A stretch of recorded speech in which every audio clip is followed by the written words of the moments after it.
সময় এসেছে, এবার চুলের মুঠি ধরে রোহিঙ্গাদের খুঁজে বের করতে হবে। বাংলায় হিন্দুদের রক্ষা করতে হবে। বাংলাদেশের সনাতনী প্রতিবাদী সাধু চিন্ময় কৃষ্ণ দাসের গ্রেফতারির পর অশান্ত হয়ে রয়েছে সে দেশের পরিস্থিতি। সেই অশান্তির আঁচ এসে পড়েছে এপার বাংলাতেও। শুরু হয়েছে বিক্ষোভ প্রতিবাদ। বিভিন্ন সংগঠনের তরফে চিন্ময় কৃষ্ণ দাস প্রভুর নিঃশর্ত মুক্তির দাবি জানিয়ে আবেদন করা হয়েছে। এছাড়াও বাংলাদেশের সংখ্যালঘু হিন্দুদের নিরাপত্তা সুনিশ্চিত করার বিষয়ে বাংলাদেশের অন্তর্বর্তী সরকারকে বার্তা দিয়েছে ভারত সরকার। এই পরিস্থিতিতে মঙ্গলবার ৩রা ডিসেম্বর ফের জামিনের শুনানি রয়েছে চিন্ময় কৃষ্ণ দাসের। সেদিকে তাকিয়ে রয়েছে বাংলাদেশ তথা এপার বাংলার সনাতনী হিন্দুরা। এরই মধ্যে সোমবার ২রা ডিসেম্বর বাংলায় হিন্দুদের ঐক্যবদ্ধ করার আহ্বান জানালেন রাজ্যের বিরোধী দলনেতা শুভেন্দু অধিকারী। রোহিঙ্গাদের চুলের মুঠি ধরে বের করে আনার আহ্বান জানান তিনি।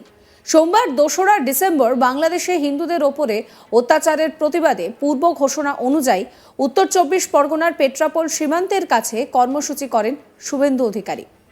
সেখানেই এক সভায় এই মন্তব্য করছেন তিনি। এদিন শুভেন্দু অধিকারী বলেন যে লড়াই করবেন তো, বাংলায় হিন্দুদের এক করবেন তো, রোহিঙ্গাদের যারা রয়েছেন তাদেরকে খুঁজে বের করে চুলের মুঠি ধরে বের করবেন তো। কি বলছেন শুভেন্দু অধিকারী, শুনুন। লড়াই করবেন তো, বাংলায় হিন্দুদের এক করবেন তো, ঐক্যবদ্ধ করবেন তো, রোহিঙ্গা মুসলমানদের খুঁজে খুঁজে চুলের মুঠি ধরে বের করবেন তো, করবেন তো। জয় জয় শ্রীরাম, জয় জয় শ্রীরাম, জাগো হিন্দু জাগো। এদিন সভা মঞ্চ থেকে কার্যত বাংলাদেশকে ভাতে মারার হুঁশিয়ারি রাজ্যের বিরোধী দলনেতার। এদিন তিনি বলেন যে এটা আমরা ট্রেলার দেখিয়ে গেলাম, পরের সপ্তাহে অত্যাচার বন্ধ না হলে, প্রভু মুক্তি না পেলে আমরা 5 দিন বন্ধ করব।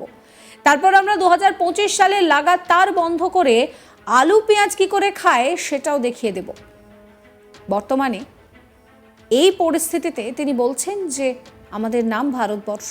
উল্লেখ্য, এর আগে বাংলাদেশি মৌলবাদীদের উদ্দেশ্যে রীতিমতো হুঙ্কার দিয়ে শুভেন্দু অধিকারী বলেছিলেন যে চিকিৎসাই যদি করাতে হয় তাহলে লাহোরে যান, করাচিতে যান, ভারতে আসবেন না।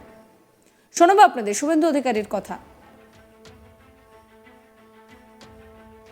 আমরা ট্রেলার দেখিয়ে গেলাম, এর পরের সপ্তাহে অত্যাচার বন্ধ না হলে, প্রভু মুক্তি না পেলে আমরা 5 দিন বন্ধ করব।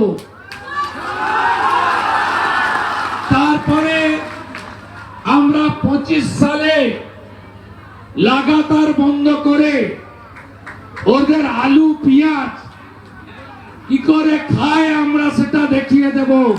আমাদের নাম ভারতবর্ষ।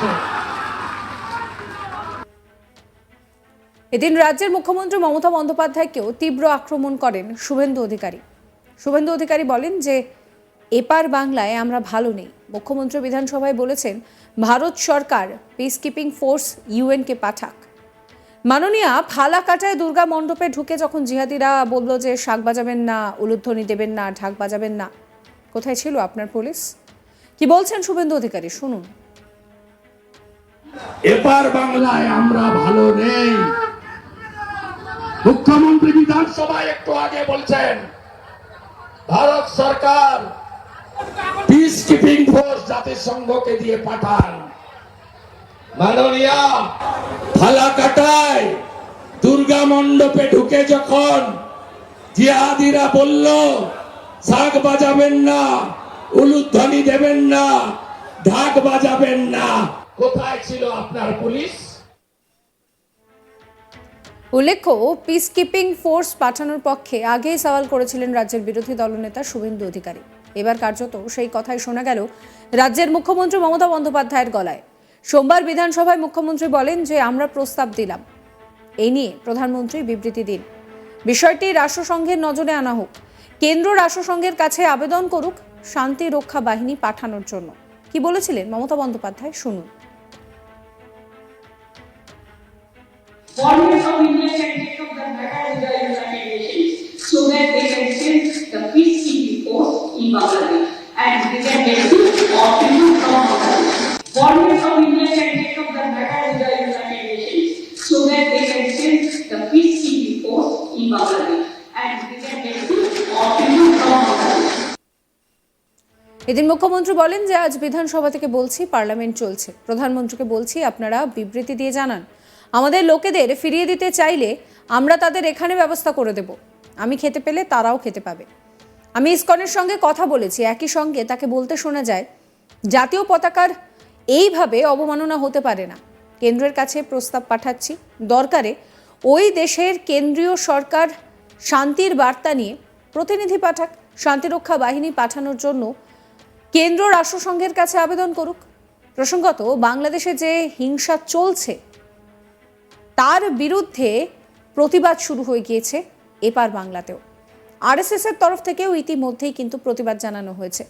অন্যায়ভাবে গ্রেফতার হিন্দু সন্ন্যাসী তথা প্রাক্তন ইসকন নেতা চিন্ময় কৃষ্ণ দাসের অবিলম্বে মুক্তির দাবি করার পাশাপাশি বাংলাদেশে হিন্দুদের ওপরে চলা নিপীড়নের নিন্দা করা হয়েছে আরএসএস এর তরফে।